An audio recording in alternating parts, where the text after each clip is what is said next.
स्वागत है आपका हमारे चैनल किस्से कहानियों में। आज हम सुनेंगे महाभारत की कहानी, कर्ण के जन्म की कथा। ये कहानी ऐसे योद्धा की है जिसे लोग दानवीर कर्ण के नाम से जानते हैं। कर्ण पांडवों में सबसे बड़े थे और इस बात का पता सिर्फ माता कुंती को ही था। कर्ण का जन्म कुंती के विवाह से पहले ही हो गया था, इसलिए लोकलाज के डर से कुंती ने कर्ण को छोड़ दिया था। लेकिन कर्ण का जन्म कुंती के विवाह से पहले कैसे हो गया, इसके पीछे भी एक कहानी है। बात उस समय की है जब कुंती का विवाह नहीं हुआ था और वह सिर्फ राजकुमारी थी। उसी दौरान ऋषि दुर्वासा पूरे 1 वर्ष के लिए राजकुमारी कुंती के पिता के महल में अतिथि के रूप में ठहरे।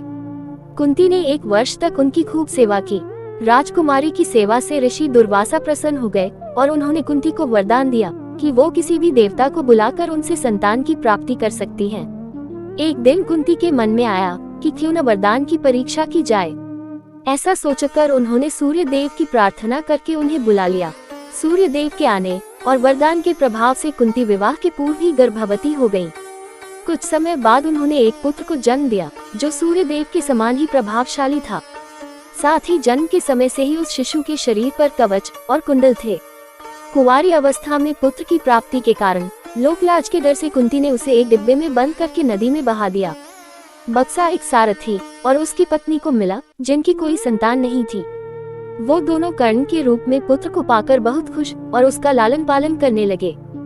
यही सूर्य पुत्र आगे चलकर दानवीर कर्ण कहलाए और कई वर्षों बाद कुरुक्षेत्र के युद्ध में 5 पांडवों के सामने वो एक शक्तिशाली योद्धा के रूप में खड़े रहे।